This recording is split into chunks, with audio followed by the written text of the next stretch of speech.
Did your mother not teach you how to act? The words cut through Eastern Market on a Saturday morning like a blade thrown at someone's back. Chase Donovan had taken 4 steps past the overturned stall when the small voice landed between his shoulder blades. Cold, clear, loud enough that the fishmonger 3 aisles over stopped mid-sentence. The voice belonged to a girl who was not quite 4 feet tall. She stood in the middle of the aisle, with one shoelace untied and trailing on the wet concrete. Her glasses, round and too big for her face, had slipped halfway down her nose. 2 braids, crooked in a way that suggested she had done them herself and refused help, hung uneven past her shoulders. A mustard yellow sweater, 2 sizes too large, swallowed her arms. On her back, a small backpack hung off one shoulder, and dangling from the zipper was a tiny green turtle keychain with a chipped painted shell. Her name was Naomi Carter. She was 7 years old, and she was pointing, not vaguely, not shyly. She was pointing the way you point at a piece of evidence in a courtroom, elbow locked, finger steady. The defendant, at this particular moment, happened to be the most feared man in Detroit. Chase stopped walking. Behind him, Silas Blackwood, who had stood at his right shoulder for 6 years, and watched his boss walk through 3 shootings without so much as loosening his tie, felt the air turn to stone. 2 other men in long coats let their right hands drift inside their jackets. One of them touched the grip of the pistol against his ribs. The other did not breathe. The entire market stopped breathing with them. Behind Naomi, a wooden stall sat wrecked on the floor. Mason jars of pickled beets, green tomatoes, and chow-chow rolled slowly in 3 directions. A tray of cornbread lay upside down in a puddle of brine, spreading in a dark halo toward Chase's polished black shoes. The hand-chalked sign, Whitaker Pickles, since forever had snapped clean in half. Miss Pearl Whitaker had arrived at this stall at 4:30 in the morning.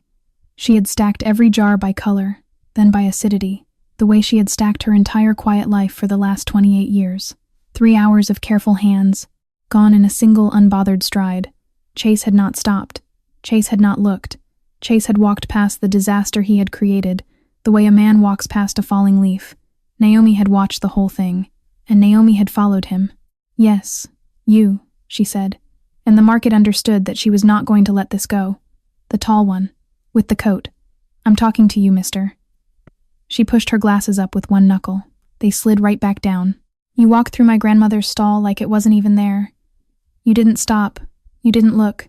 You didn't say one word." Her small voice stayed level. The voice of a child who believed rude people were a problem anyone could solve if they were simply brave enough to speak. "She got here before the sun. She stacked every jar by herself, and you broke it in 2 seconds and kept walking." She took 1 step forward. The untied shoelace slapped the concrete. "So I'm asking you, in front of everybody, did your mother not teach you how to act?"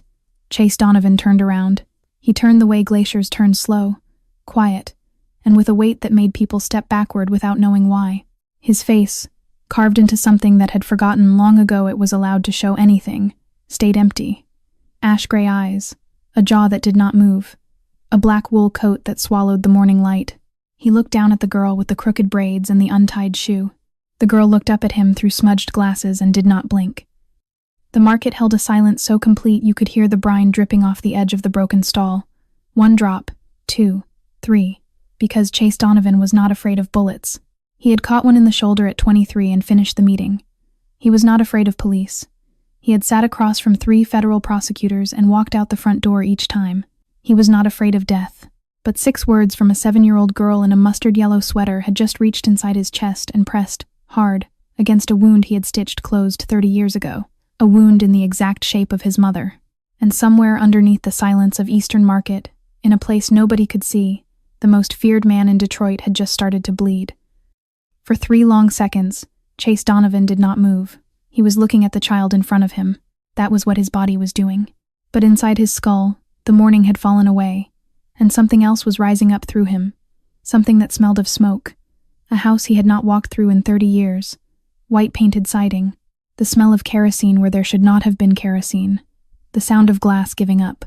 2 short cracks. The kind of sound that was too small for what it did. And a hand. A woman's hand.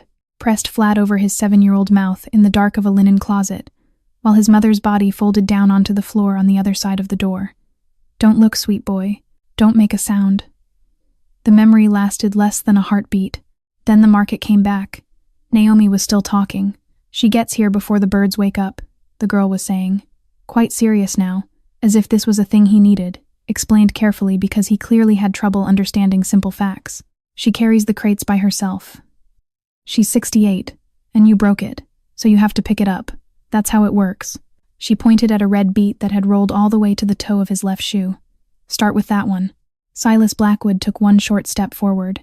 His hand moved, not toward a weapon, but toward the child to sweep her out of the way, to put the world back on its normal axis.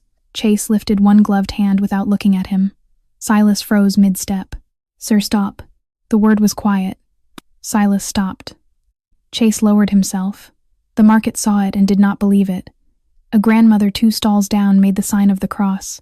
The fishmonger forgot he was holding a cleaver. The butcher's wife, who had hated the Donovan name since 1991, pressed her palm flat against her own mouth. Chase Donovan, in a wool coat worth more than most of the stalls in this aisle combined, went down onto one knee on a concrete floor wet with pickle brine. He reached out, and with a hand that had signed things nobody in this market wanted to know about, he picked up a single red beet. He set it carefully back into a jar that had not broken. He picked up another, a third. Silas was still standing behind him with his mouth half open. He had worked for this man since he was 28. He had never, not once, seen Chase bend at the knee for anyone. Behind the stall, a curtain shifted. Miss Pearl Whitaker stepped out from the back, a dish towel knotted around her waist over a faded blue apron. She was small, soft around the shoulders, the kind of woman who had spent a lifetime making herself easier to overlook, gray at the temples, warm brown hands that had known every kind of work. She looked at her broken stall. She looked at her granddaughter. Then she looked fully, for the first time, at the man kneeling on the floor. Something left her face. Not color, not only, something older than color. She made a small sound in her throat that was not a word, and her right hand came up and closed around the edge of her apron so tightly that her knuckles went pale. She took half a step back. Like a woman who had seen a ghost she had been dreading for 3 decades finally walk through her front door in broad daylight. Chase looked up. Their eyes caught. He did not know her. That was the first thing his mind said, loud and flat. And then, underneath that, quieter, something else said, "You do. You have always known her. You just put her away." His grip tightened on the beet in his palm. Pearl moved first. She turned sharply, put both hands on Naomi's shoulders, and steered her toward the back of the stall. "Baby, come. Come with Grandma. Right now." "But Grandma..." "He hasn't." "Naomi." Pearl's voice cracked. She caught it. She gentled it, badly. "Hush. Sugar. Not one more word." She did not look back at Chase as she pulled the curtain closed behind them. Chase stood up slowly. The red beet was still in his palm. He stared at the curtain, at the place where her face had been, at the 30-year-old question she had just put without saying it into the middle of his chest. "Where," he thought, "where in the name of God do I know you from?" The ride back to Grosse Pointe was the longest 31 minutes of Silas Blackwood's career. The Cadillac Escalade moved through Detroit the way it always did. Heavy, black, silent, chosen lanes. Bulletproof glass separated them from a city that would have liked very much to know what had just happened at Eastern Market. Inside, nobody spoke. Chase sat in the back seat with his gloves pulled off and resting on his knee. His eyes were fixed on a point in the middle distance that was not out the window, not on the dashboard, not anywhere in the present tense.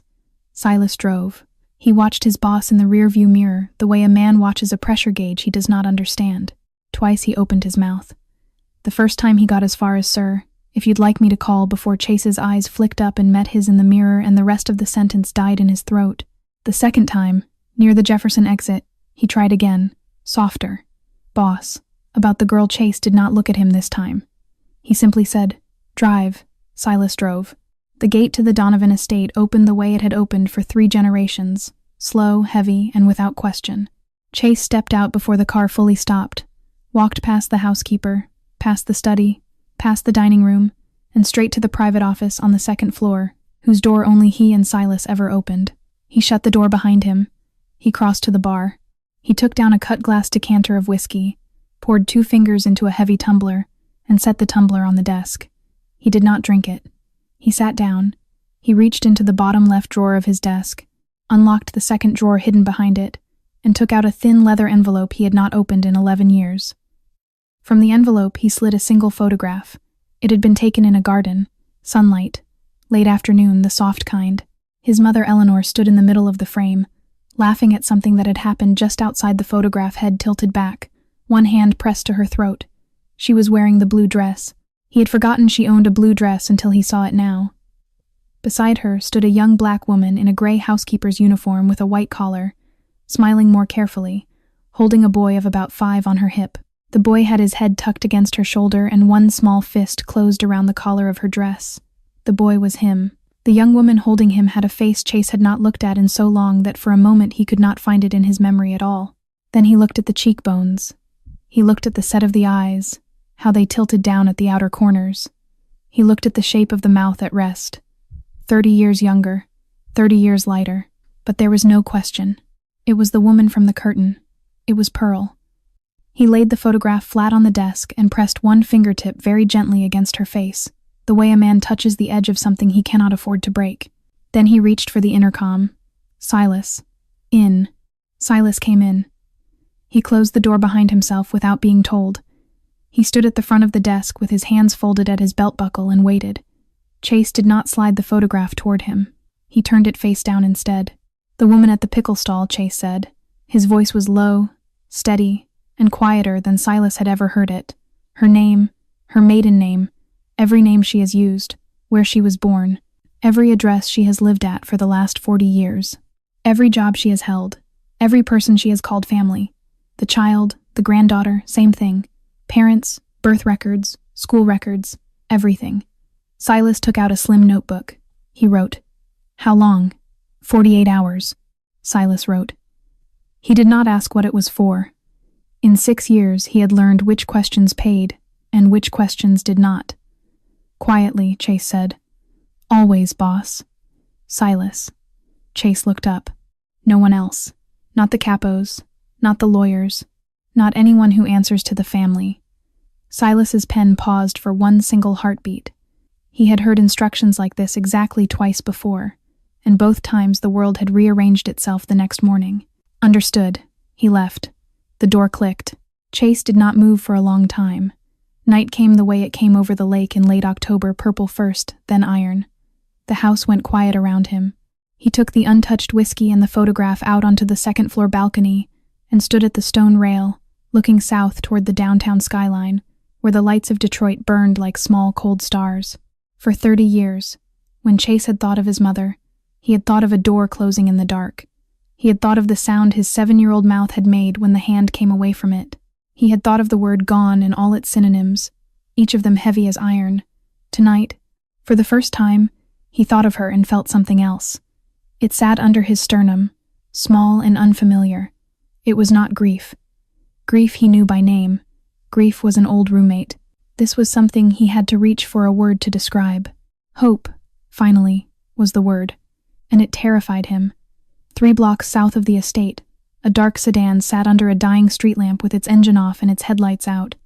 Inside it, a man in his mid-50s with close-cropped silver hair and a thin white scar along his left jaw held a compact pair of binoculars to his eyes and watched the single-lit window on the second floor of the Donovan house. He watched the silhouette at the balcony rail. He watched how long it stood without moving.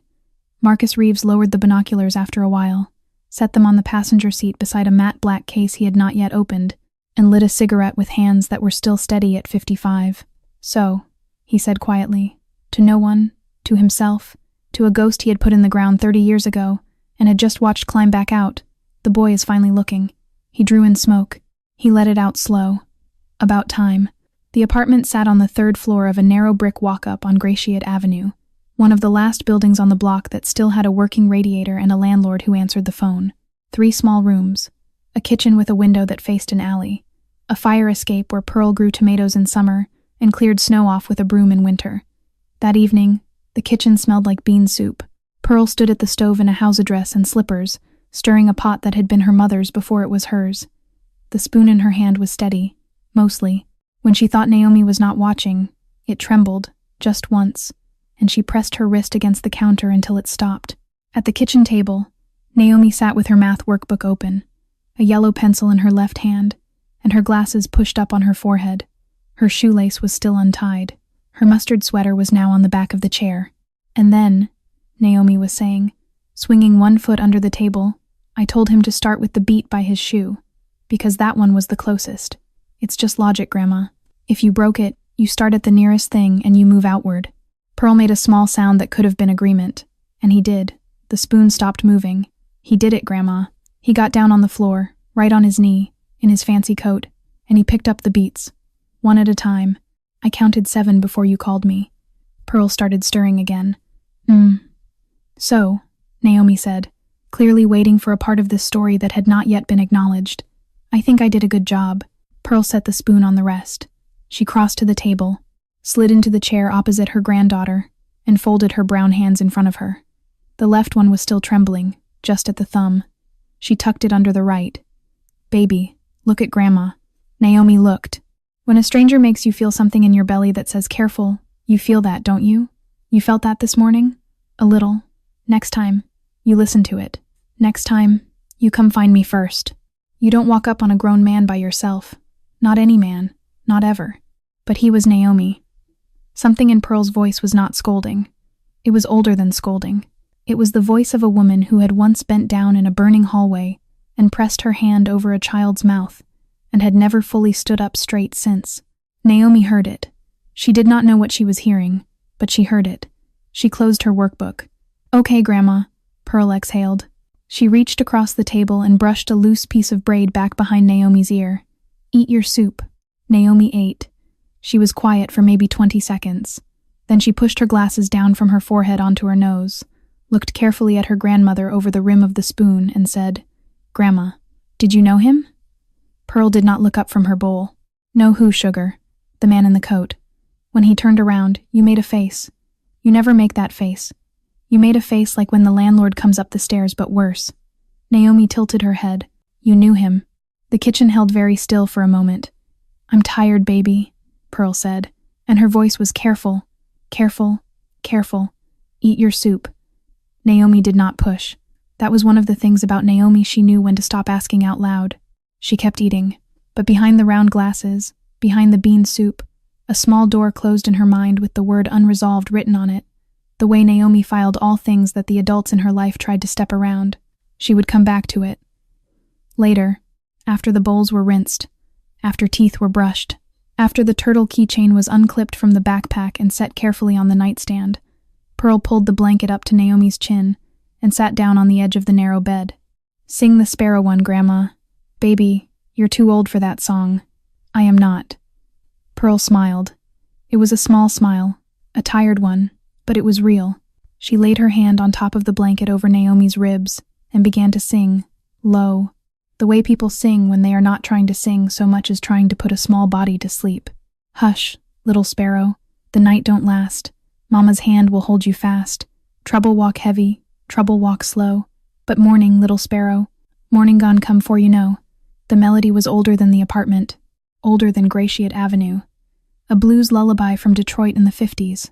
The kind of thing black women had once hummed in kitchens over pots of beans and greens, except the verses. The verses were Pearl's own. She had written them when she was young, in a big white house in Grosse Pointe, for a boy who had trouble sleeping when his mother worked late. 30 years ago exactly, she had sung these same words, in this same key, into the hair of a 7-year-old boy named Chase Donovan. Naomi knew every word. She joined on the second verse, her small voice sliding in underneath her grandmother's, the way a child's voice does when a song has been given to her like an inheritance. They sang it through twice. By the end of the second verse, Naomi's eyes were closed. Pearl stayed a moment longer. She smoothed one crooked braid. She took off the round glasses and folded them onto the nightstand beside the turtle.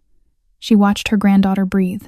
Then she stood, walked quietly to the door, and turned in the hallway light to look back at the sleeping child. Her hand rose and pressed flat against her own chest, right over her heart, the way it had pressed 30 years ago against a closet door. Lord, she whispered, so softly that the word barely made it past her teeth. Don't let the past come looking for this baby. She turned off the light. 3 days passed. On the third afternoon, Eastern Market was doing what it always did on a weekday, moving slower than weekends, louder than it looked. Vendors bagged apples. Someone's radio played Motown 2 stalls down. A butcher sharpened a knife against steel, the sound ringing out in a clean, repeating arc, At the Whitaker Pickles stall, Pearl was arranging jars. She had rebuilt the display over the last 3 days. New cornbread, new brine, a new chalkboard sign in her own careful hand. She worked the way she always worked, head slightly down, hands never still, lips moving sometimes in a prayer she no longer remembered the exact words to. She did not see him approach. She felt him, the way animals feel weather change. She looked up. Chase Donovan was standing across the stall. He was alone this time. No long-coated men flanking him. No visible car. He wore a dark wool coat, unbuttoned, over a plain charcoal sweater. No tie, no gloves. He looked, for the first time, like a man and not a headline. 20 feet behind him, half hidden behind a column, Silas stood with his hands in his pockets and his eyes everywhere. Pearl's hand paused on the lid of a jar. She lifted it slowly, carefully, set it down on the counter, and said nothing. Color drained from her cheeks in that particular way again. She was hoping, Chase could see, that if she did not speak, none of this would be real. He was about to say something when a small body swung around the corner of the aisle behind him. "Grandma, Mr. Andrews gave us extra homework because Jamal..." The voice stopped. Naomi Carter, backpack on one shoulder, untied shoelace again, turtle keychain swinging, stopped walking at the edge of the stall. She looked at Chase. She set her backpack down on the floor with deliberate care. She crossed her arms. She cocked her head. "You're back. I'm back," Chase said. "Are you here to say sorry?" "I'm here to say sorry." "That's good." She considered him the way a small judge considers a case. 3 days late, but good. Silas, 20 feet away, watched the corner of his boss's mouth move upward. Not a full smile. Half of one.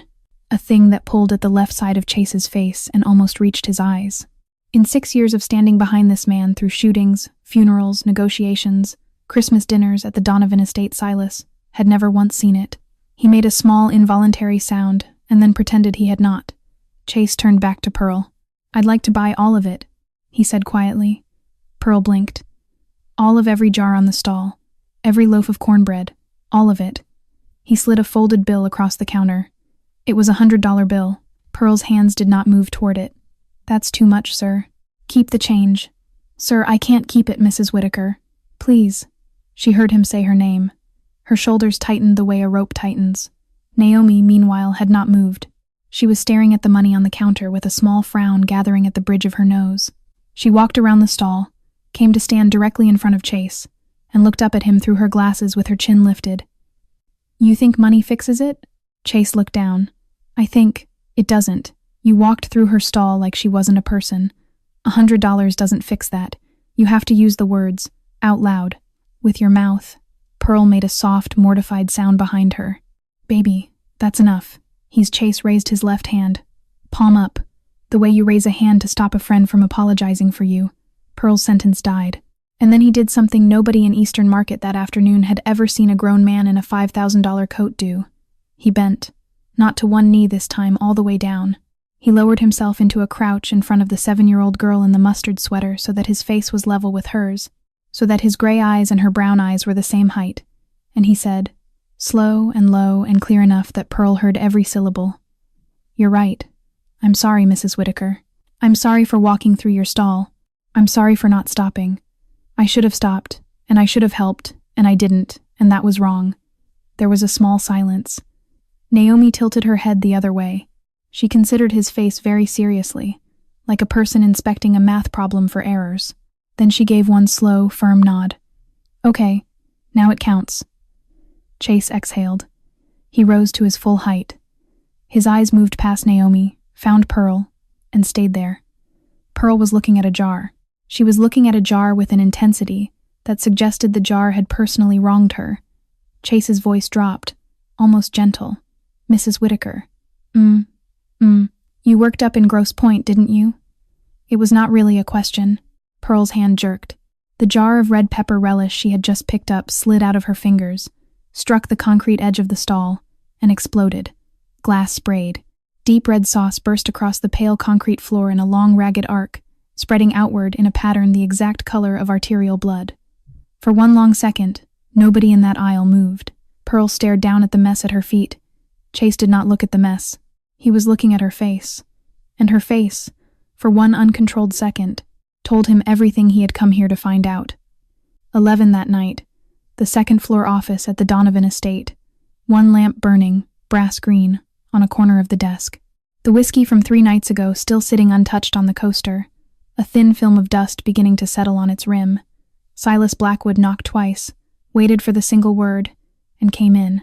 He was carrying a manila file thick enough to require both hands. He placed it squarely in the center of the desk between himself and his boss. He did not sit down. In 6 years, Silas had never sat down in this office without being told to. And tonight he had a feeling, somewhere under his collar, that tonight was not a night to start. "Read it to me," Chase said. Silas opened the folder. Pearl Ruth Whitaker. Date of birth 1957. Born in Alabama, came north as a girl, age 68. He turned a page. Sole legal guardian of a minor grandchild, Naomi Faith Carter, age 7. The girl's parents, Michael Carter and Denise Whitaker Carter, were killed last year on the I-94. A semi crossed the median. Pearl took custody within the week. Chase nodded once, slowly. She's been vending at Eastern Market for 18 months. Before that, under-the-table domestic work down in Toledo for 6 years. Before that, Silas paused, turned the next page with a flatness in his voice that wasn't natural for him. Nothing.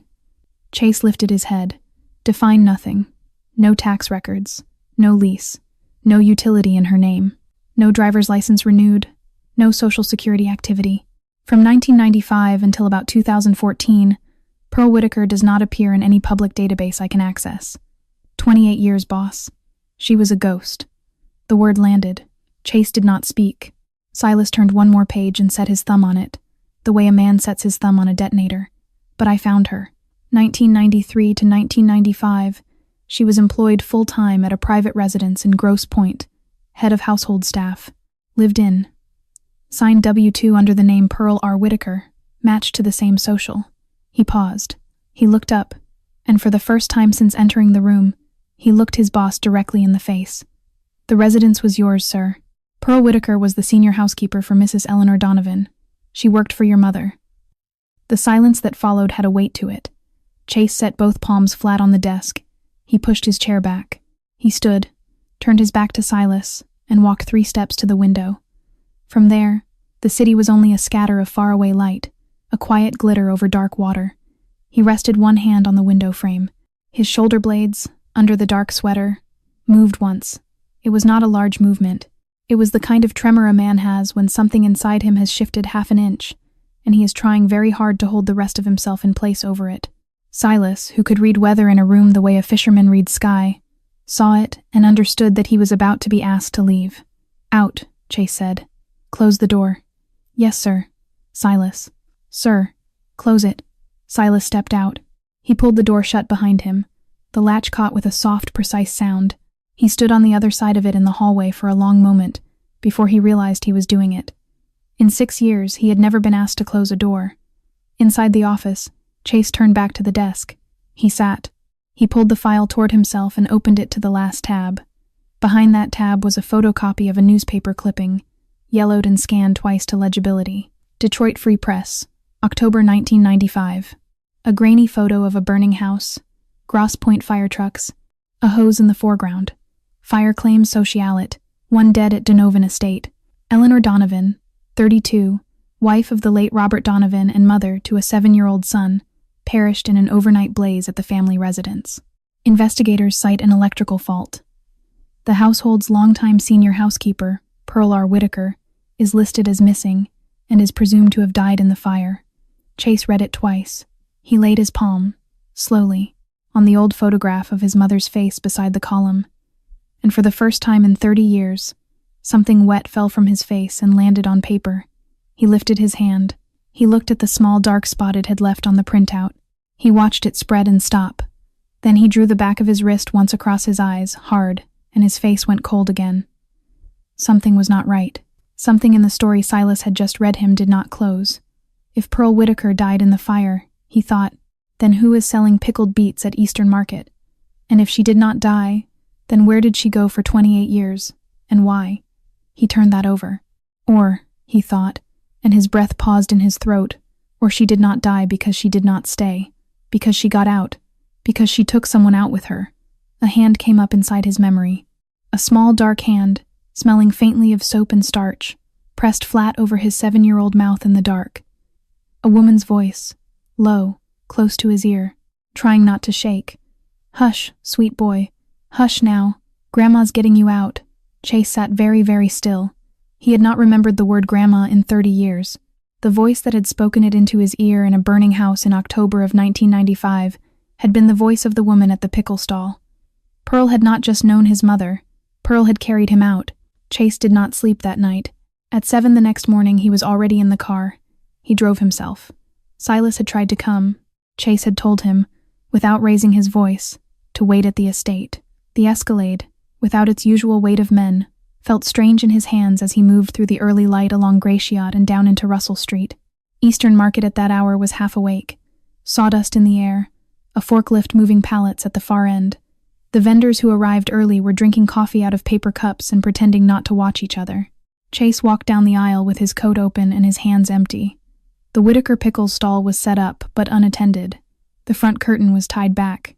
Through the opening, he could see a narrow passage into the small storage space behind the stall shelves, crates, the soft yellow light of a single bulb. Pearl was back there. He could hear her moving. At the front of the stall, sitting cross-legged on an upturned crate, was Naomi. She had a coloring book open on her knees. In her left hand, a purple crayon. Her tongue was tucked into the corner of her mouth in concentration. Her braids today were, if anything, more uneven than the last time he had seen them. One sock was pulled up to her knee, the other had vanished entirely into her shoe, and she was singing. Not loud, just to the page, the way a child sings when she has forgotten that singing is a performance, and remembered that it is only something to do with her breath while her hands are busy. "Hush, little sparrow. The night don't last. Mama's hand will hold you fast." Chase stopped walking. 2 steps from the stall, in the middle of the aisle, he stopped walking and he could not move. His legs were the part of his body he lost first. They did not fold, but they stopped belonging to him. The air in his chest turned thin. He had carried that melody inside his skull for 30 years. He had woken to it from bad dreams at 14, at 21, at 36. He had never known the name of the song. He had never been able to pin down the words past a few broken phrases. He had grown up believing that 2 people in the world had once known that tune, his mother, and the voice that had whispered hush over his mouth in a burning house. And now a 7-year-old girl with a purple crayon was singing it out loud, in an aisle at Eastern Market, as if it were the most ordinary lullaby in Detroit. Naomi looked up. She saw him. Her face broke into its full, sudden brightness, the way her face always did when a thing interested her. "Oh, hi, mister." Chase could not answer.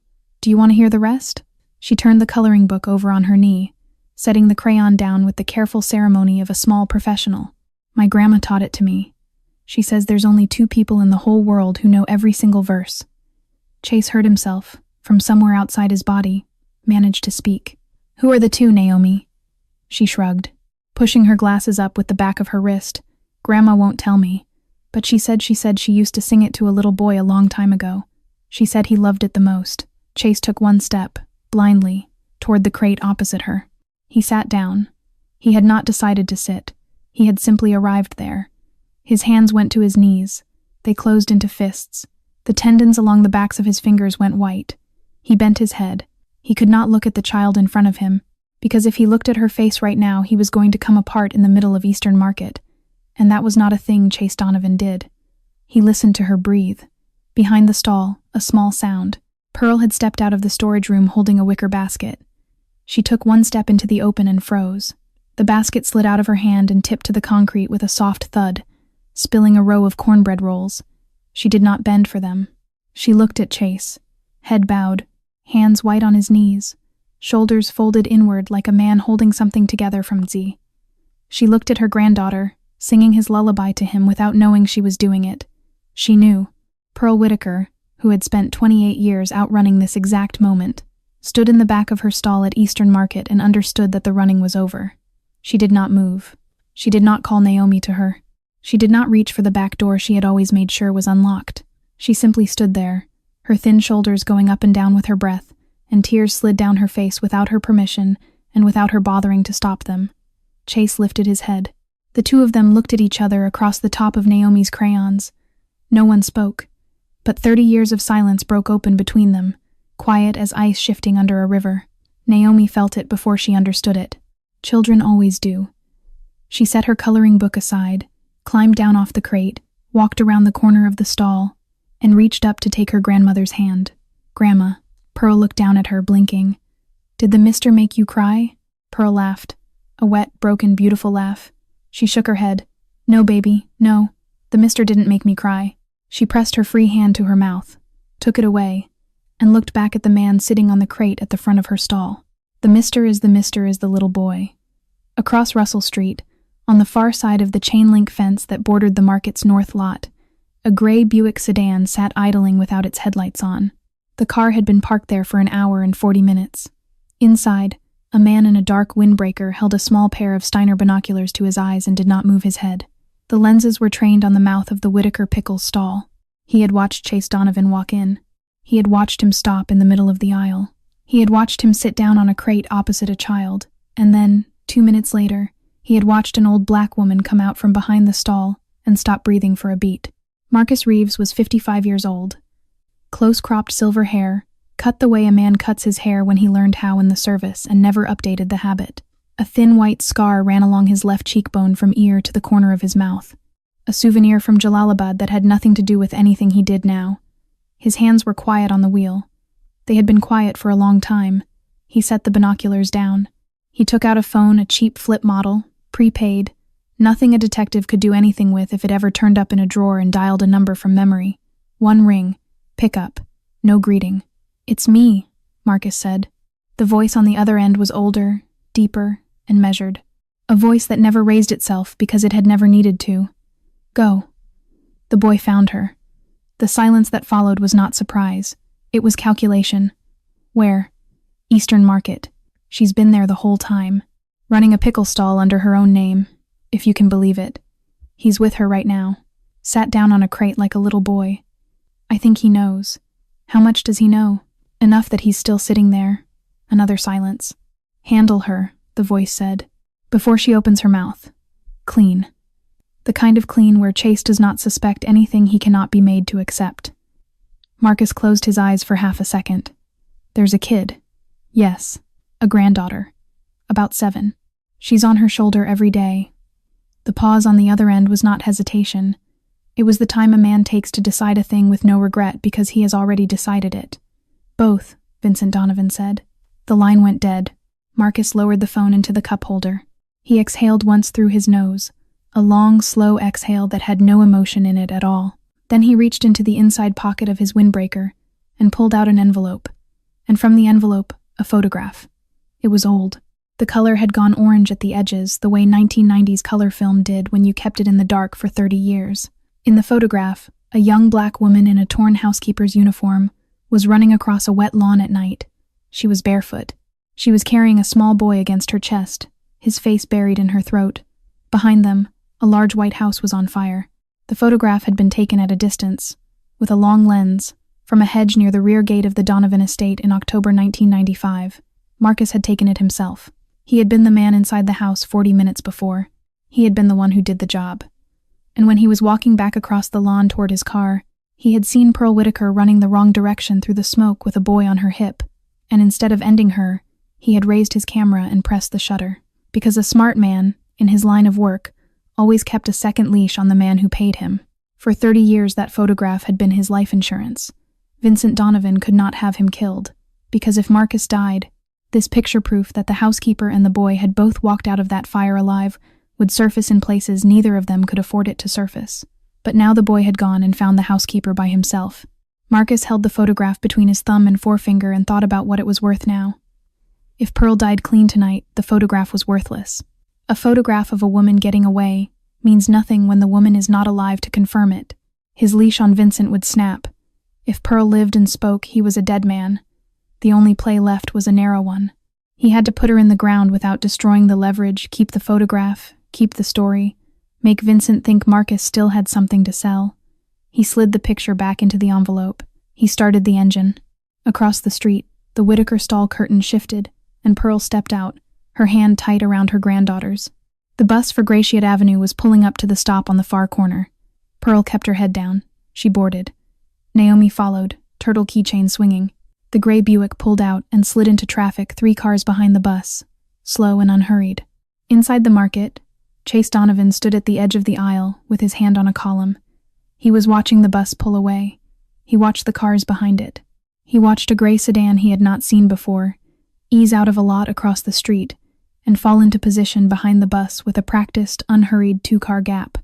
Something along Chase's jaw hardened. Silas stepped up beside him. "Sir." Chase did not take his eyes off the street. Gray Buick. Late model. Plate partially obscured. Tailing that bus. "I see it. I want her protected. Both of them. Around the clock. Invisible. Nobody in the house knows. Nobody outside your own men. Starting now." "Yes, sir." "Silas." "Sir. If anyone touches that child, shoot first." "Yes, sir." Silas was already on his phone. A week went by. The story of what happened inside the Whitaker Pickles stall did not leave Eastern Market, because the people who had seen any piece of it had the good sense to know which stories were theirs to tell and which were not. But by the 3rd afternoon, every vendor in the aisle had quietly noticed the same thing. The man in the black coat had come back. Not once. Every afternoon. He arrived around 4, parked the black Escalade 2 blocks east, walked in alone with Silas trailing at a practice distance, and sat on the same upturned wooden crate at the mouth of Pearl's stall until the market closed. He drank coffee out of a paper cup. He did not touch a jar. He watched the aisle the way a man watches a door. On the 8th day, he walked up to his usual crate and stopped. Someone had written on it. Naomi had done the writing, which was obvious from the handwriting and from the small purple smear on the corner where her sleeve had dragged. Thick black marker. Uneven letters. All caps. She had taken her time. Mr. Didn't know how to say sorry seat. Chase looked at it for a long moment. The corner of his mouth moved. "Still angry, are we?" Naomi, who was coloring on the other crate and had been waiting for this exact moment for approximately 45 minutes, did not look up from her paper. She was trying very hard to seem casual about it. "I'm not angry, but if we don't write things down, people forget. Grandma says you don't erase the truth just because the person got better." "Fair." He sat. Pearl came out from behind the curtain with a thermos and 3 small tin cups. She had, over the last week, slowly stopped flinching when Chase entered the aisle. Today she did not flinch at all. She poured coffee, strong, with sugar in it already, and handed him a cup. Her hand did not tremble. She handed one to Naomi too, which was mostly hot milk and only a spoonful of coffee for the ceremony of it. "How's school?" Chase asked. Naomi put her crayon down with emphasis. Any question about school, in Naomi's world, was an opportunity of scale. "Mr. Andrews is making me write a 5-page paper on the meaning of fairness. 5 pages. 5, on fairness."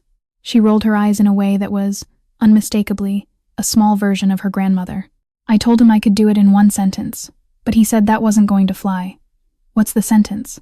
"Fairness is when the person who did the wrong thing has to say sorry." "That's it. That's the whole sentence." Chase tipped his head. "That's a solid sentence. Thank you. You should be a lawyer." Naomi considered this with the dignity of a person being offered a job. "No. I think I'll be a detective. Or a singer. Or both. It depends on the week." Pearl laughed out loud.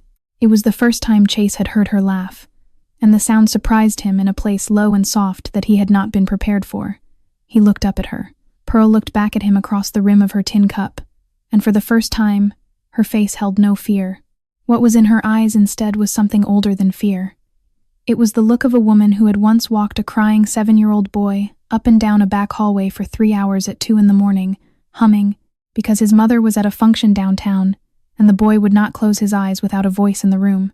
It was a look that had no name, and it did not need one, because Chase felt it land. His jaw worked. He lifted the coffee. He did not speak. He did not have to.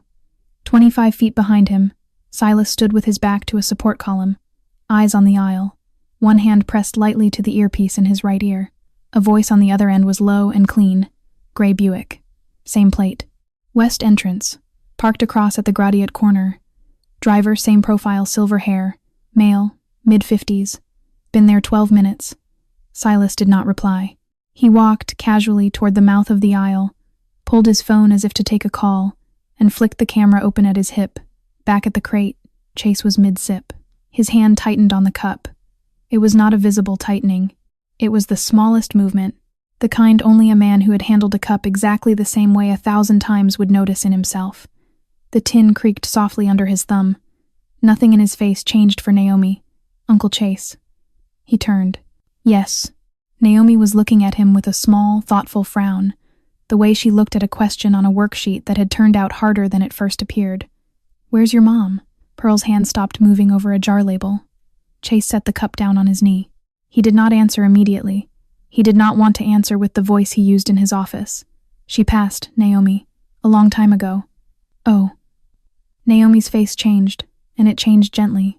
It was the face of a child who recognized a country she lived in.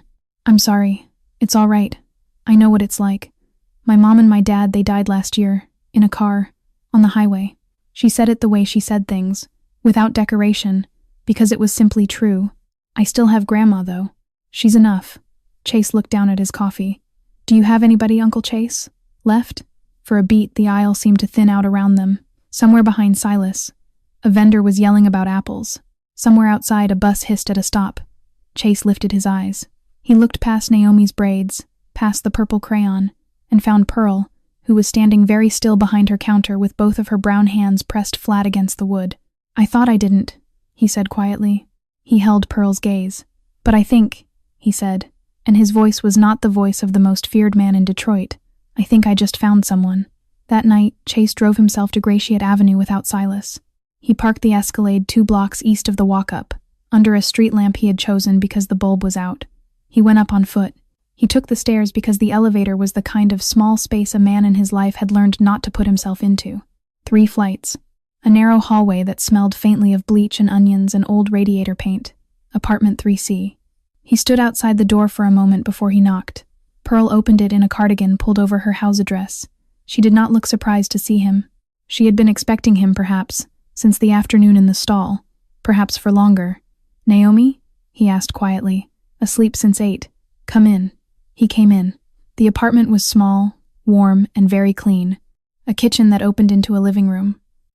A bookshelf with paperbacks standing 2 deep. A crocheted blanket over the back of a couch. On top of the television, a framed photograph of a young couple, a smiling black man in a work shirt, a woman with Pearl's eyes holding a baby.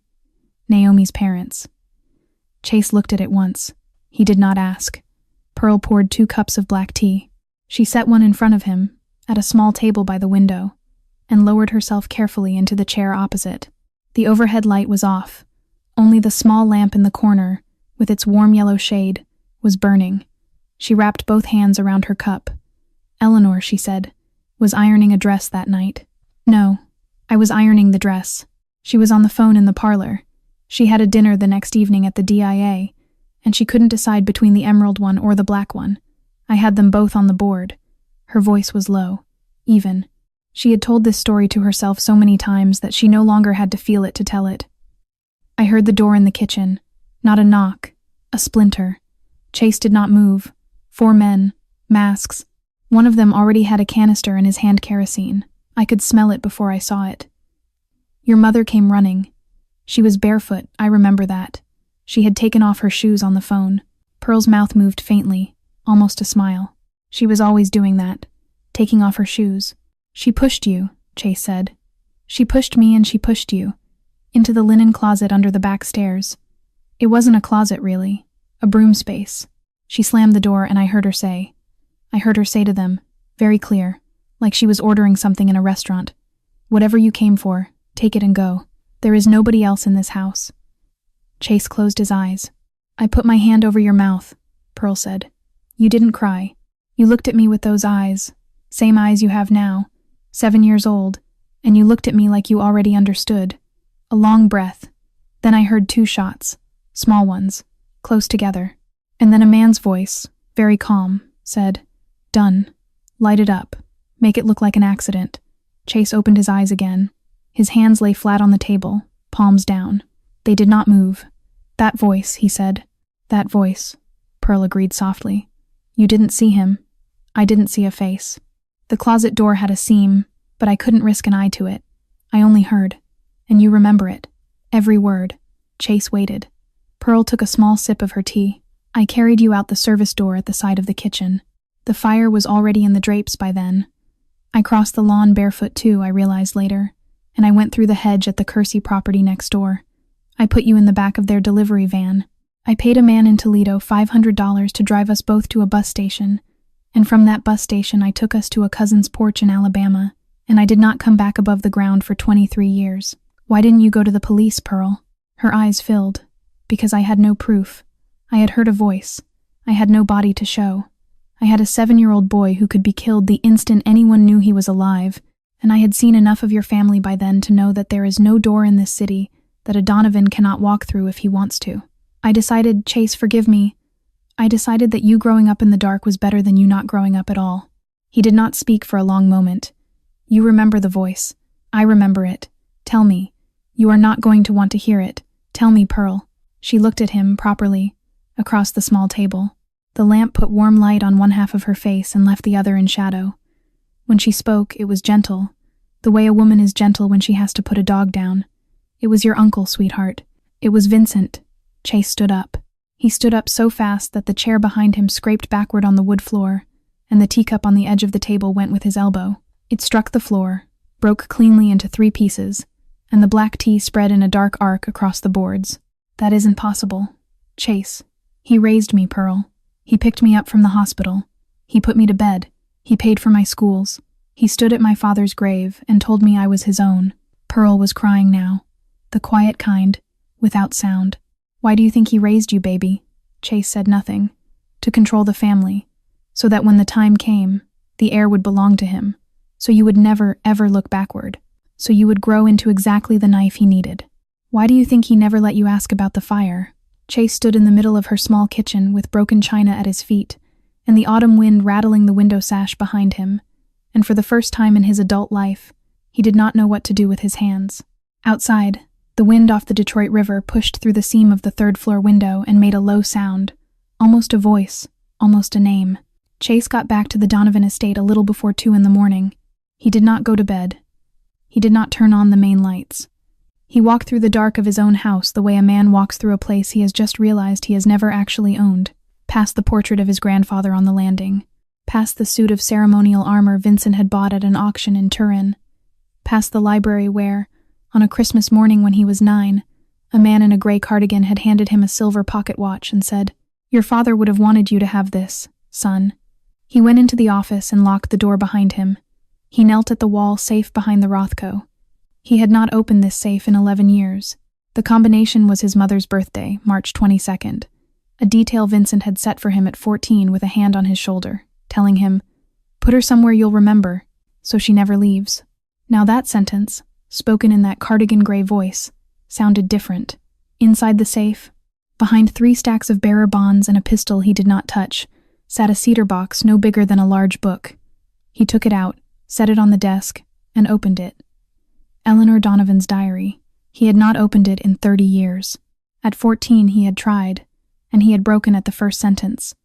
My beautiful boy came home singing today, and he had closed it again and put it away, and he had understood that if he ever read this book he was not going to survive reading it, so he had buried it in a safe, and made certain he never had a reason to take it back out. Tonight, the reason had become larger than the grief. He turned to the last entries. The handwriting was thin, elegant, ink pen. His mother had written the way she had done everything with care, with speed, with a small flourish at the end of each line. September 10th, 1995. Vincent came to the house this afternoon and said what he has been circling toward for 3 years. He wants Chase's inheritance placed into a trust he personally administers, from now until the boy turns 25. He said it would simplify the transition. I said no. September 21st. He came back. This time he did not bother with softness. He said a widow cannot carry the name alone, and that a 7-year-old should not be standing between a family and its future. I told him my 7-year-old is the future. October 4th. I think he will do something. I have known him for 13 years and I can see it under his skin now. A thing that is deciding. He still calls me sister. He still brings Chase caramels from the airport. But Robert's people are all Vincent's now, and the lawyers don't answer my calls the way they used to. October 17th. He is my husband's brother. I am going to believe, for 1 more week, that blood means something. I have to. My boy adores him. The diary ended there. The next entry would have been dated October 24th, the night of the fire. There was no next entry. Chase sat very still for a long time. Then, carefully, the way a surgeon closes a patient, he closed the diary and laid his hand flat on its cover. He understood now. Every war he had fought for the family since he was 19, the Romano feud in 2006, the Dock War in 2011, the 3 capos he had personally put in the ground at 24, because Vincent had looked at him across a dinner table and said, "Boy, it has to be you." Every one of them had been Vincent's knife, held in Chase's hand, pointed at men Vincent wanted gone. The name at the bottom of every bloody receipt in Detroit for 30 years had been Donovan, and the Donovan they all feared was Chase. The Donovan who had ordered it was Vincent. Chase had been the weapon. Vincent had been the hand. He stood up. He crossed to the side table. He poured 3 fingers of whiskey into a cut-glass tumbler. He picked it up. He raised it halfway to his mouth. He stopped. He put it back down, untouched, next to the one he had poured 4 nights ago and never drunk. He picked up his phone. "Silas, sir." The voice on the other end was not sleepy. Silas did not sleep when Chase had not said goodnight. "Come to the office." Silas was at the door in 6 minutes. Chase did not offer him a chair. "I need 12 names. The 12 most loyal men we have who do not answer in any way, through any channel, to my uncle. Men whose last paychecks were signed by me, not him. Men whose pensions will come from me, not him. Men who, if I asked them, would not pick up the phone for Vincent Donovan tonight." Silas's face did not move, but the muscle along his jaw tightened once. "Sir, what are you doing?" Turning the board over, Silas took a careful breath. "Sir, if he gets a single whisper of this, he has the votes to burn you before we stand up. He owns the capos. He owns half the city council, which is why he will not get a whisper. But there is someone who may already know." He held out his hand, the plate from the gray Buick. Silas unlocked his phone, turned it, and placed it in Chase's palm. Chase looked at the plate number. He opened a second database on his own phone, a private one, paid for, not traceable. He typed. A face came up on the screen, a service photograph from decades back, gone soft with time. A younger man in dress uniform, close-cropped dark hair, now long gone silver, the faint diagonal scar already along his cheek. Underneath the photograph, a name, Marcus Reeves, freelance. Known associate, Donovan Organization, 1992 through 96. No formal tie since. Chase went cold from his hairline down. "He was there that night," he said quietly. "Him. He's the one who pulled the trigger." Silas watched him. The room seemed to rearrange itself into its correct shape for the first time in 30 years. Vincent had given the order. Marcus had carried it. And now, 30 years later, the man who had carried it was sitting in a gray sedan across the street from Pearl Whitaker, with the same order still in his ear. Chase raised his phone again. "Triple the detail on the apartment. Triple it on the school. Triple it on the market. Plain clothes only. Nobody from the family roster, your men, your friends' friends. If Marcus Reeves comes within 50 feet of that child..." He paused. "Put him down." "Yes, sir." Silas left. The door clicked. Chase Donovan stood alone at his desk in the house he had been raised in by the man who had killed his mother. And for the first time in his life, he understood exactly who his enemy was. Tuesday afternoon at Fielding Elementary on the east side of Detroit, the bell rang 12 minutes early because a pipe had burst on the 3rd floor, and the principal had decided to send the children home rather than sit them in a gym that smelled like wet drywall. Naomi Carter came down the front steps of the building at 2:48 instead of 3, adjusted her glasses, scanned the pickup line, and did not see her grandmother. She checked her watch. She had a watch now, pink plastic, a birthday present from a cousin. She made a thoughtful face. Pearl was never late. Pearl was the kind of woman who believed showing up on time was a form of respect for other people's time, which was an idea Naomi had absorbed so completely that she had once corrected her own teacher for beginning a class 30 seconds after the bell. 3:04. Still no Pearl. Naomi sat down on the low brick wall by the front gate and took out her sketchbook. She was on the 3rd bird of a sparrow series when a soft pair of shoes stopped at the edge of her vision. She looked up. A man was standing there, silver hair cut short, the neat military sort, a beige canvas jacket, clean hands. He was smiling the way adults smile at children when they are waiting for the child to smile back and feel safe. "You're Naomi, aren't you, honey?" Naomi did not smile back. She pushed her glasses up with one knuckle. She tilted her head half an inch to the left. She looked at his mouth, then at his eyes, then at his hands, the way Mr. Andrews had taught his class to look at a source when they were trying to decide whether to trust it. "How do you know my name, sir? Your grandma sent me, baby." Her legs bothering her. "She asked me to come pick you up and take you home." Naomi did not move off the wall. "My grandma never sends strangers." "Oh, I'm not a stranger. I'm an old friend of hers. From a long time back." He kept the smile. "Name's Marcus. My grandma," Naomi said slowly, "tells me about every single friend she has. Mrs. Ruth from the flower stall, Miss Dottie from downstairs, Pastor Edwards, Mr. Lewis at the post office." She counted them on her fingers with a seriousness that was almost rude. "She doesn't have a Marcus." The man's smile caught, the way a gear catches when a tooth is missing. "Maybe she forgot, honey. My grandma doesn't forget people. Come on now. Up we go. Car's right there." He tipped his head toward a late-model gray sedan idling at the curb with the rear door ajar. Naomi slid off the wall. She did not move toward him. She moved backward, one small, deliberate step, and her left hand came up and closed tight around the strap of her backpack. Her right hand, without her quite thinking about it, went into the pocket of her coat and closed around the turtle keychain. "No," the word was flat and clean, and it did not wobble. The man's face began to change, not much, but enough that any adult watching would have registered it. The adult watching was turning the corner of Fielding Street at that exact second. A black Chevy Suburban pulled to the curb directly in front of the gray sedan, with a precision that cut it off from the street. All 3 doors on the curbside opened at once. Silas stepped out first. The 2 men with him moved with the quiet coordination of people who had done this dozens of times, one to the gray sedan's driver window, one past Naomi at Marcus's blind side. "Naomi," Silas said. His voice was calm in a way that made it carry. "Sweetheart, in the truck. Mr. Chase sent us." Naomi looked at him once. Then, for the first time in the last 90 seconds, she let out a breath. "Okay." She walked to the Suburban at a child's casual pace, because Naomi did not run from things if she could help it. She climbed into the back seat. The door closed. Marcus Reeves saw Silas. In the half-second it took him to place the face, Blackwood, Chase's shadow.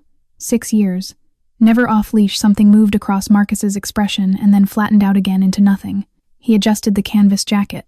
He nodded at the sidewalk, as if an errand had simply concluded, and turned on his heel, walking away at a brisk clip toward the cross street and the flower market beyond it. Silas spoke into his sleeve without looking. "On him. Do not lose him." 2 of the men peeled off and moved after Marcus at a steady pursuit jog. Marcus did not run. Running drew eyes. He walked fast, threaded the flower market's opening stalls, took one tight left into a delivery alley, and was gone in the crowd by the time Silas's men reached the mouth of the alley. A green van pulled out. A bus hissed into a stop. Silas closed the passenger door of the Suburban and climbed into the driver's seat. "Move." The truck pulled out. In the back, Naomi was sitting perfectly upright, hands folded in her lap, staring out the window at the winter-gray afternoon as if she were being driven home from a perfectly ordinary piano lesson. "Mr. Silas." "Yes, Naomi." "Who was that man?" "A bad man. Don't worry about him." She nodded slowly. Then, in the same mild tone, "I've seen him before, you know." Silas's eyes flicked to the rearview mirror. "Have you?" "He was outside the bodega on Gratiot last Tuesday. And outside my school on Thursday. He was holding a hot dog." She paused. "He wasn't eating it. He was just holding it. Who holds a hot dog for 11 minutes? Silas kept his face perfectly still. In 6 years under Chase Donovan, he had worked with men whose entire living was noticing things at the edge of their vision. He had sat in parked cars at 4 a.m, with half the surveillance budget of the FBI.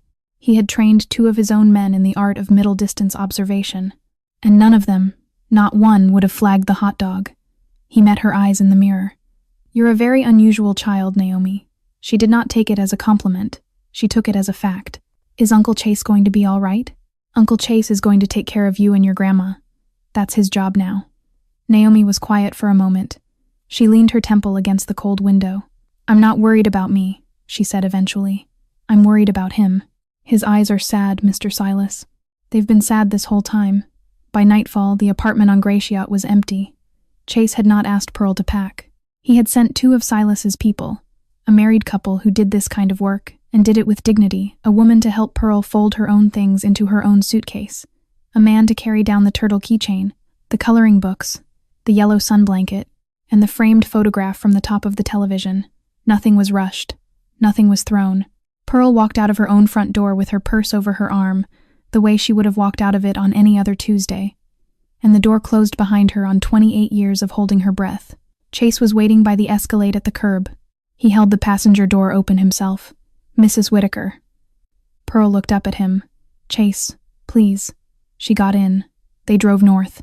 Out of the city, up through Royal Oak, past the Somerset Mall, into the kind of long, quiet streets where the houses sat back from the road behind gates and maples, Bloomfield Hills. The driveway Chase turned into was not marked. The gate was unmanned in a way that meant it was watched by 3 people the visitor would never see. The house was smaller than the Donovan estate, a cottage in scale by comparison, 2 stories, stone, warm-windowed, with a row of old beeches along the drive. Chase had bought it 5 years ago, under a shell company his uncle had never known existed, which was something he was only today grateful he had done. Inside, a fire was already burning in the front room. Naomi stopped in the hallway and looked around with her mouth slightly open. "Whose house is this?" "Mine," Chase said. "Yours, tonight." "Oh." He took her up the main staircase. The second door on the left had been let then until that afternoon. A guest room. It was not a guest room anymore.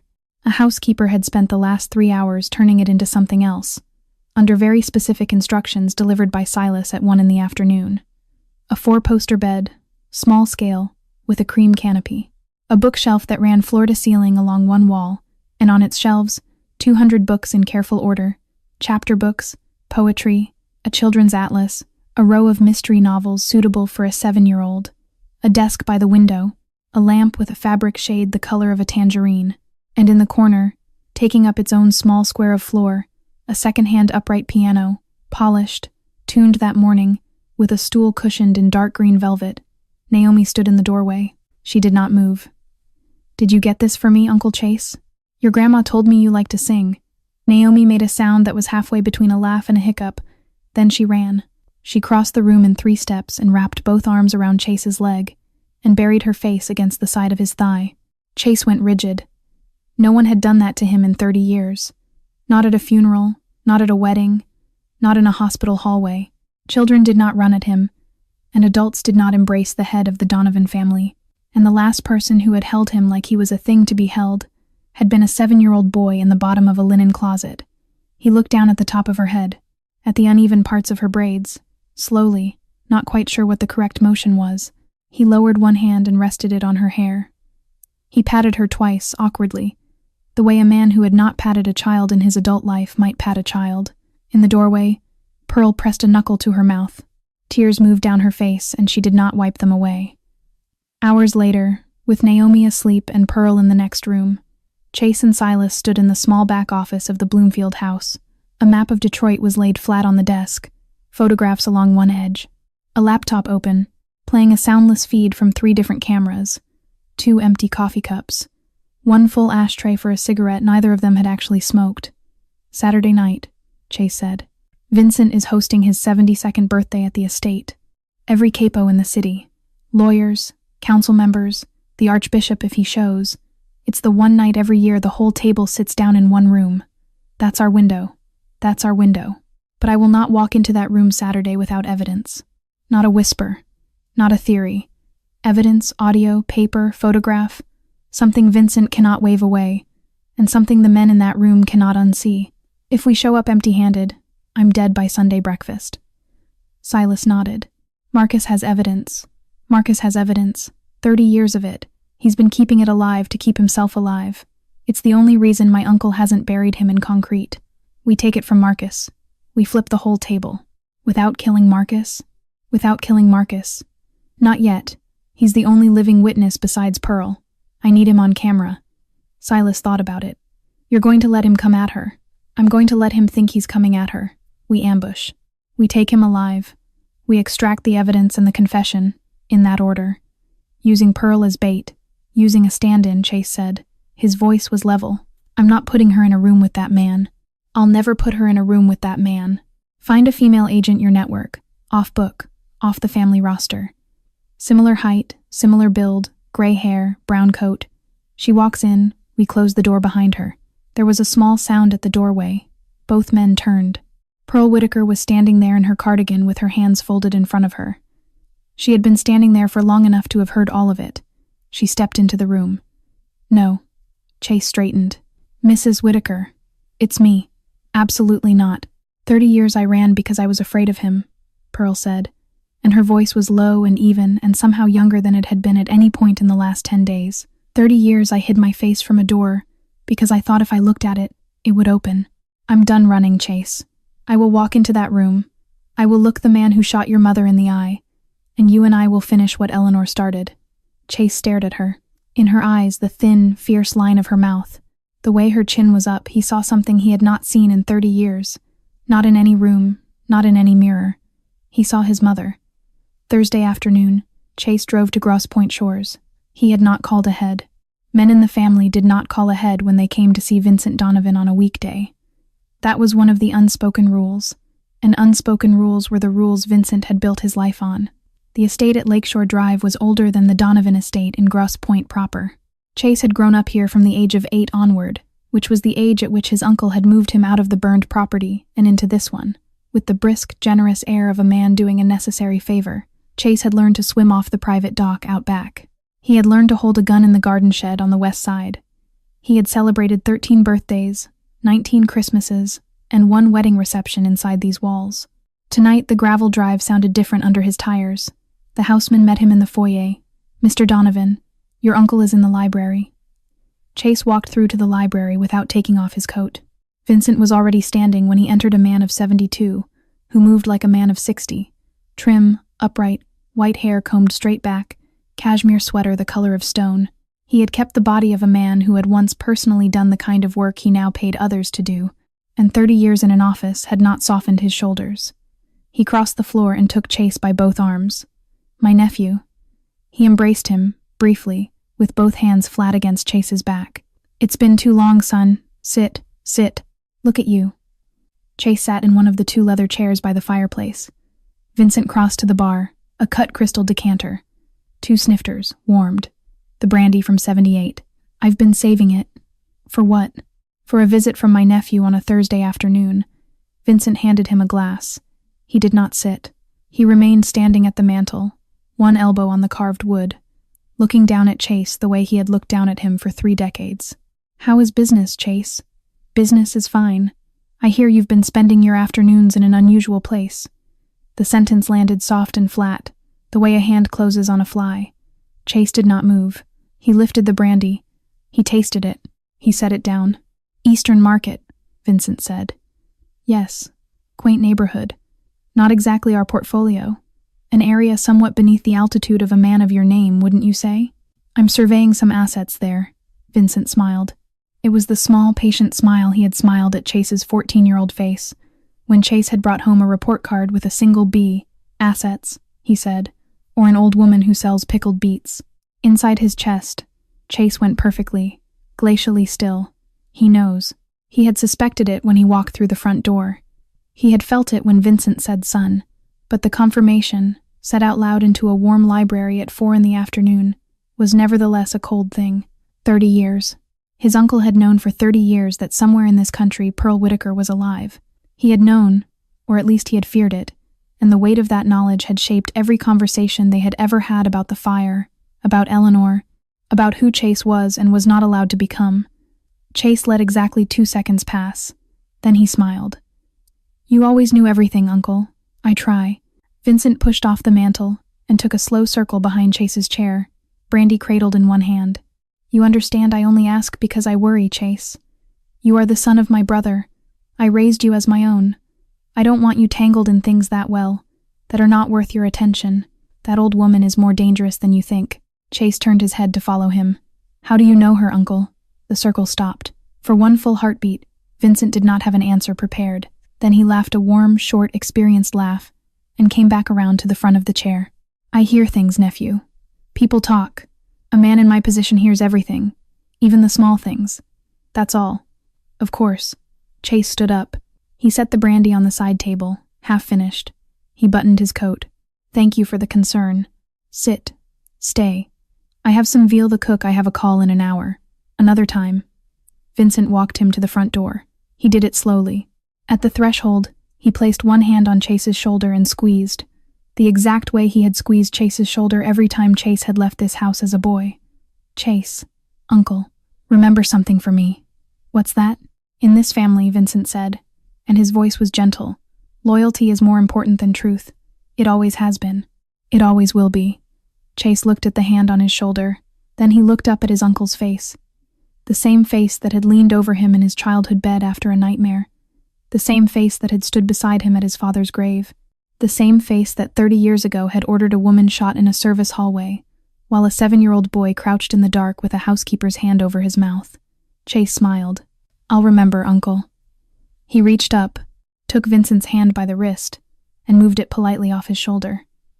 "But I also remember something my mother used to say.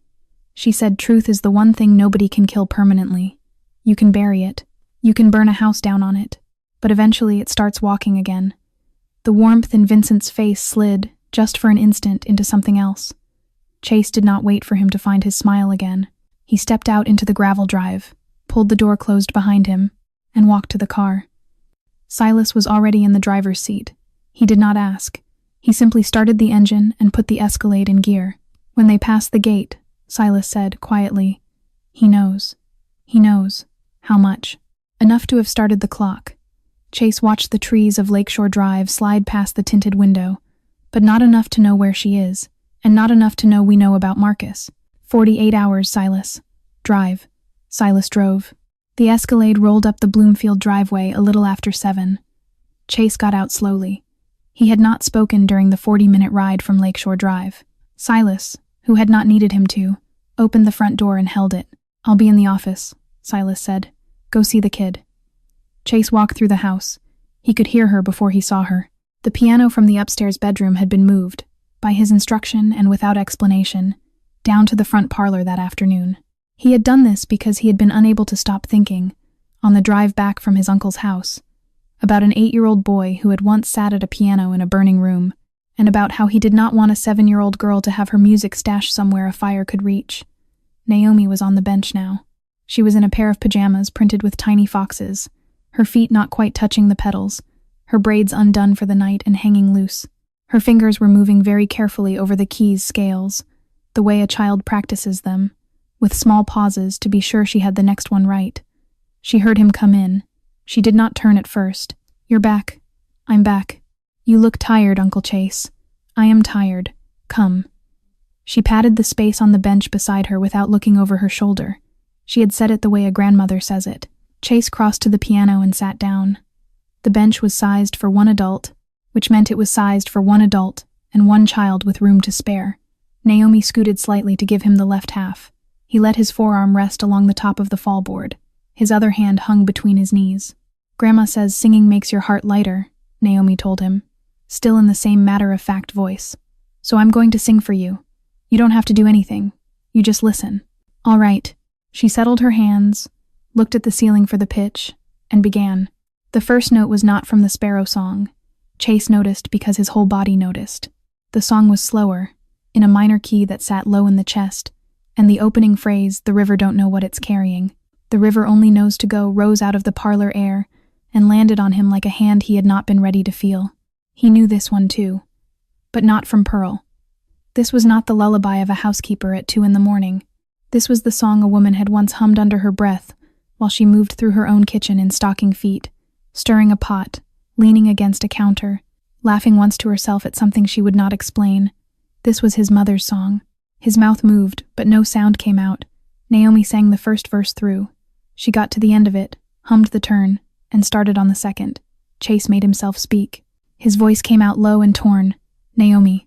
Who taught you that song?" "Grandma did." Naomi's hands paused on the keys. She turned and looked at him without any alarm, only a small curious tilt of her head. "Why? Where did Grandma learn it?" "She said a lady named Eleanor taught it to her. A long time ago. She said Eleanor was her best friend in the whole world." Chase closed his eyes. He opened them. He lifted his right hand and set it, very gently, on the keys. He did not decide to. Something below the level of decision did it for him. His fingers found a C minor chord without consulting him. Then a G. Then the small, mournful, walking bass in the left hand that went underneath that particular verse. Somewhere in a part of his memory he had not visited in 3 decades, A woman in a blue dress had once sat him on her knee at a grand piano in a big white house and closed his small fingers around a chord exactly like this one. "That's it. That's the one, baby.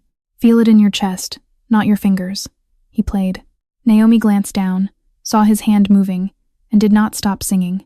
She only smiled a quiet, enormous, surprised smile, and picked the verse back up where she had paused it. His chord slid underneath her voice and held it up. They sang the rest of it together. Pearl appeared in the parlor doorway somewhere in the middle. One hand pressed flat over her mouth. She did not interrupt. She stood until the last chord faded into the wood of the piano, and then she did not move for another long breath after that. Naomi turned on the bench, folded her hands in her lap, and looked up at Chase. "Uncle Chase, yes, I know I'm not your kid." She said it the way she said everything, straightforward, without performance, no tremble. "But if one day you ever want somebody to call you Dad, I'll go first, okay?" Chase bent his head. For the first time in 30 years, he cried with sound. It was not a loud sound. It was the small, involuntary kind that comes out of a chest when the lock on a very old door finally gives. His shoulders moved once, twice. His right hand stayed on the keys as if it did not trust itself to leave them. Naomi climbed up onto her knees on the bench, leaned across his shoulder, and wrapped both arms around his neck. She did not say anything else. She simply held him. Pearl came into the parlor.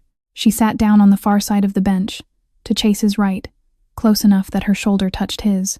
She said nothing either for a long time. Then, softly, into the lamplight, "Your mama would have loved that child. Lord, she would have loved her. Chase, quiet, hoarse. I think she sent her. Through you." Pearl nodded. She rested her hand on his back, between the shoulder blades, the same place her hand had gone when he was small. None of the three of them spoke again for a long while. Outside, beyond the long windows of the parlor, past the drive, past the beech trees, 400 meters into the wood line behind the property, a man in a black nylon shell was lying flat on a scoped rifle he had not yet loaded. Marcus Reeves adjusted the scope's fine focus by 1/8 of a turn and brought the lit parlor window into perfect clarity. 3 figures at a piano. A child, an old woman, a man with his head bowed. He did not put pressure on the trigger. Tonight was only for watching. Tomorrow night was the night he would move. Friday night, 9:40. Eastern Market had been closed for 3 hours and the aisle lights were down to emergency yellow. Pearl walked up Russell Street alone. That was what it was supposed to look like. An old woman in a dark coat, a dark scarf over her gray hair, shoulders a little rounded the way an old woman's shoulders round on a cold October night. She carried a paper sack under one arm and a small keyring in her left hand. Her breath smoked in the cold. She did not glance behind her. She did not adjust her pace. 8 people were watching her. They were not visible. 2 were inside the dark produce stall across from the Whitaker stall, crouched behind stacked crates with suppressed carbines across their laps. 1 was in the rafters of the covered aisle, lying flat along a steel truss in black nylon. 2 were at the alley exits. 1 was a woman in a Carhartt jacket sweeping the aisle floor with a push broom, earpiece tucked behind her scarf. 1 was on the roof of the meat shed across Winder. 1 was Silas, directly above the storage door, in the dark of the mezzanine. 100 meters away, tucked into a parking lot on Orleans Street, an unmarked white van sat behind a dumpster with its engine off. Inside it, Chase Donovan sat on a folding bench, a headset over one ear, a laptop on his knee, showing 4 silent camera feeds. His face was unreadable. His hands were perfectly still on his thighs. Pearl reached the Whitaker stall. She paused. She let her keys jangle, an old woman fumbling for her keys sound, natural, unrehearsed, because Pearl had not needed to rehearse it. She unlocked the side door to the small storage room behind the stall. She went in. She flicked on the single bulb. The storage room was the size of a pantry. Shelves of empty mason jars, a spare wooden crate, a small metal desk in the corner with a ledger on it. She crossed to the desk. She picked up the ledger. She opened it. She made a small private sound that was meant to carry the sound of a woman confirming what she had come back for. Behind her, the back door opened without a creak. Pearl Whitaker. She did not jump. She finished turning a page in the ledger, closed it carefully, set it back down on the desk, and then she turned. Marcus Reeves stood in the doorway with a pistol in his right hand. The suppressor added 4 inches to the barrel. His jacket was the same beige canvas. He had not smiled this time. 30 years, he said. His voice was hoarse, the way a voice gets when it hasn't had occasion to speak for several hours. Pearl's hand trembled at her side. She did not hide it. She let it tremble and she looked at him anyway, full in the face, the way she had not been able to look at him on a wet October lawn in 1995. I know who you are. Is that right? You shot her. I heard your gun. The small one. Twice. Close together. She took a breath. It came short. I heard your boots on the wood. I heard you tell someone to light it up. Something moved across Marcus's expression. It was not quite surprise. It was the faint, unwelcome discomfort of a man who had always wondered, in the back of his head, how much the housekeeper had actually heard. Good memory, he said. Shame about that. Good memory gets people killed. I know about the photograph. The pistol did not move. His thumb did. Excuse me. The one you took. On the lawn. Me running with the boy. Pearl's voice was steadier than her hand. You've been holding it over Vincent's head for 30 years. That's why you're still breathing. If you didn't have it, he'd have put you in the ground the week after the fire. A silence. Marcus's mouth moved into a small, narrow line. How on God's earth do you know that? Because you're still alive, Mr. Reeves. And a man like Vincent does not leave loose threads for 30 years unless the thread is holding a knife to him. Marcus laughed. Once. Low. You are a smart woman, Mrs. Whitaker. That is truly unfortunate. He lifted the pistol. He never got the shot off. From above him, Silas dropped through the mezzanine trap with both feet and drove his heel straight down onto Marcus's extended wrist. The pistol spun free across the concrete. Marcus grunted and turned, reaching for the secondary weapon at his ankle. But the two men from the produce stall were already through the back door, and the woman in the Carhartt was behind them, and Marcus Reeves, who had carried death in a briefcase for 40 years, was on his stomach with a knee in his spine in under 8 seconds. Silas pressed a fast zip cuff around the wrists. Clear. Pearl was still standing at the desk. She had not moved. Her trembling hand had closed quietly into a fist at her side. The side door opened. Chase Donovan walked in. He walked slowly, the way he had walked up to the stall a week ago, and he stopped 3 feet from where Marcus lay on the floor. He did not look at the men holding Marcus down. He looked at the man himself. You killed my mother. Marcus, cheek pressed against the concrete, huffed a dry laugh. Little boy finally grew up. Where is the evidence, Marcus? Shoot me then. You want it that bad. Marcus turned his face sideways, smiled at the ceiling. I've got a package with 4 different lawyers in 3 different cities. I die. It goes straight to the Detroit field office of the Bureau, with a note. You won't get anything, except a cell. Chase crouched down. Slowly, on one knee, the way he had crouched down in front of Naomi at the pickle stall. I'm not going to shoot you, Marcus. I need you alive. I need you in a witness chair. Are you out of your mind? I'm not saying a word. Yes, you are. Give me one reason. Chase tipped his chin to Silas without taking his eyes off Marcus's face. Silas stepped forward, knelt, held up his phone, and pressed play. The recording was clean. The bug had been under the library table at Lakeshore Drive for 18 hours.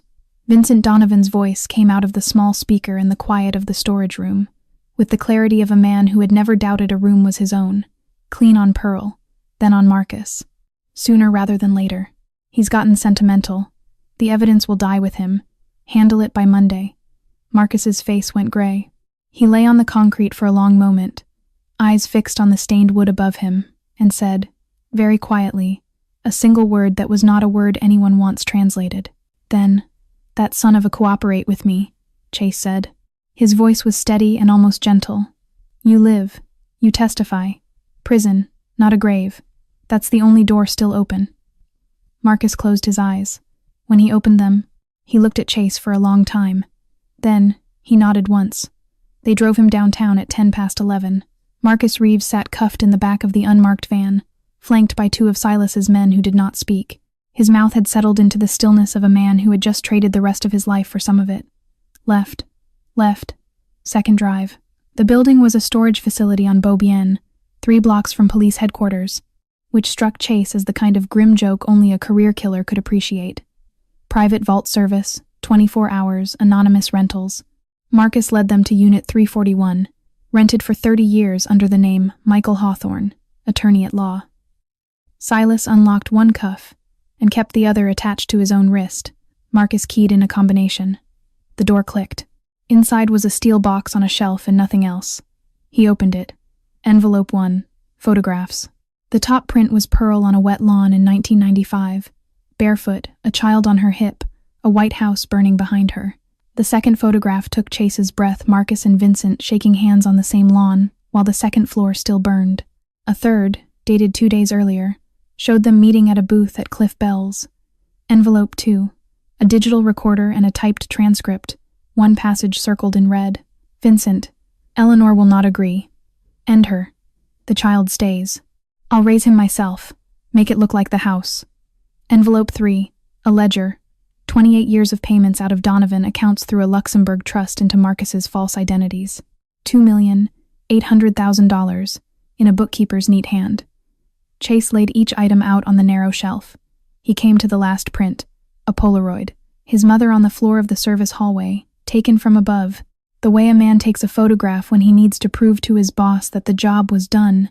Chase's hands began to shake. Hard. Silas stepped up behind him. One broad hand went flat between his shoulder blades. Boss, you with me, I'm with you. You all right?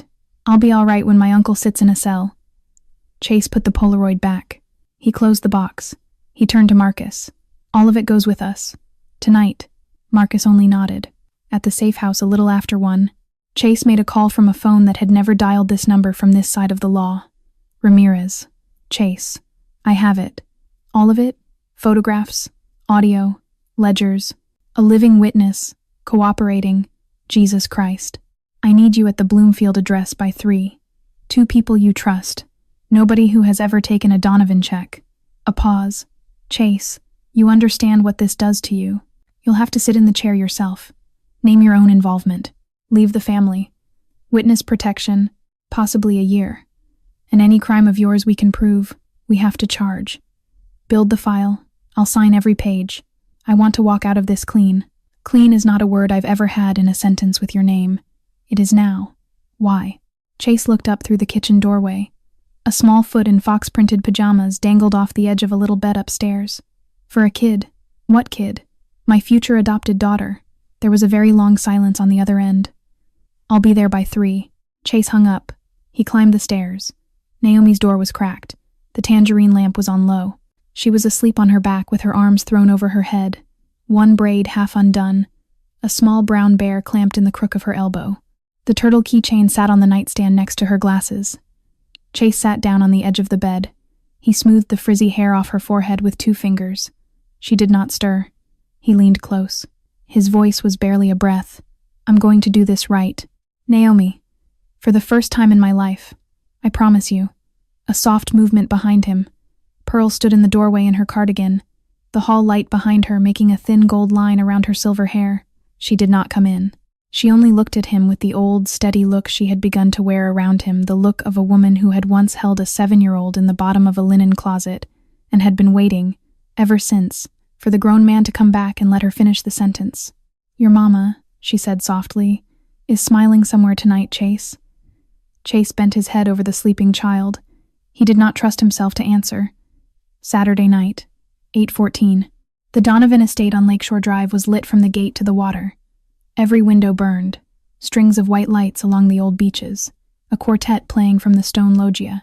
The circular drive held the cars of every capo in Detroit, 3 federal judges, 2 councilmen, a bishop, and a congressman whose wife had come as a favor. 80 people, everyone on Vincent Donovan's list. The valet straightened when the black Escalade turned in. Chase Donovan got out alone. He had driven himself. No Silas at his shoulder. No long-coated men. No pistol. He had left his weapon in the kitchen drawer at Bloomfield, beside a child's coloring book. Plain black suit, white shirt open at the collar. No tie. He walked up the stone steps with his hands visible. Tony Marone, a capo who had come up with Chase's father, saw him and stopped mid-sentence. 2 others turned.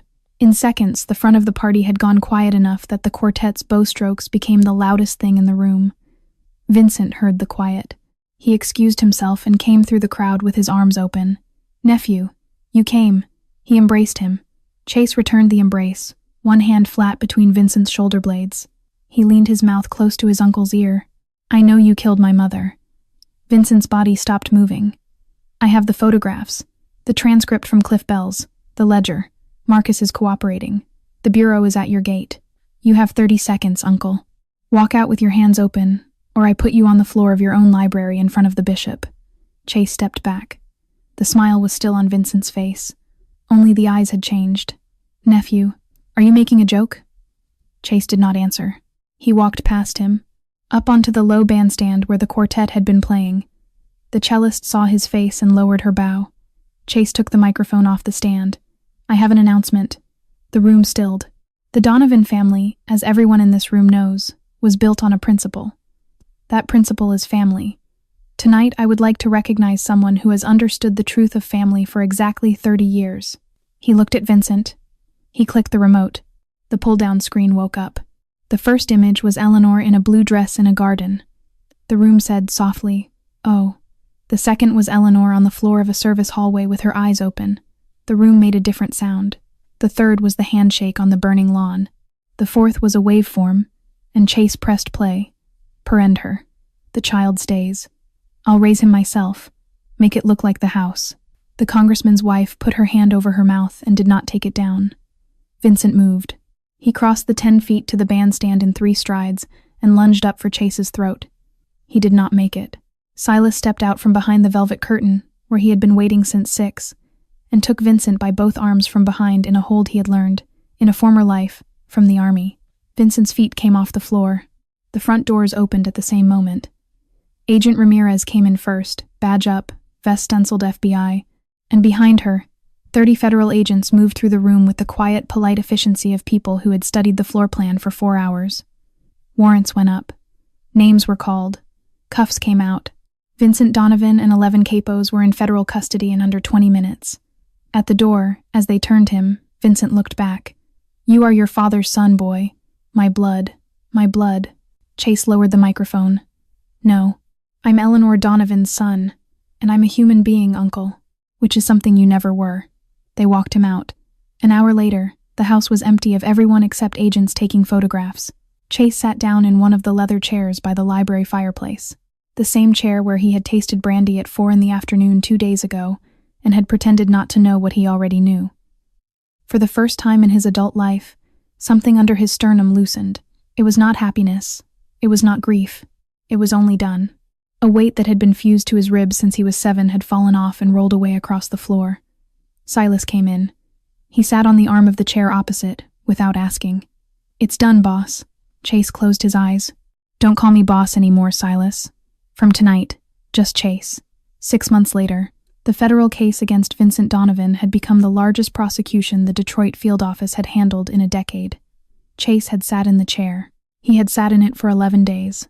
He had named the men Vincent had used him to move against. He had named himself. He had signed every page of the file Ramirez had built on him, and he had not asked his attorney to argue a single line of it down.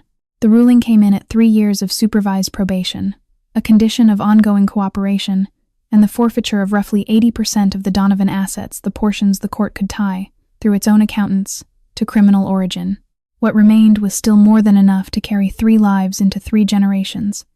Chase signed the forfeiture paperwork without reading the final column. He sold the Grosse Pointe estate on a Tuesday morning. He did not attend the closing. He sent Silas with a notary and a set of keys. The house he bought instead was a 2-story brick bungalow on a quiet street in Ferndale, north of 9 Mile. A small front porch with a swing that squeaked. A backyard with a maple tree that turned the color of a brick on the first cold night. Across the street, a retired schoolteacher named Mrs.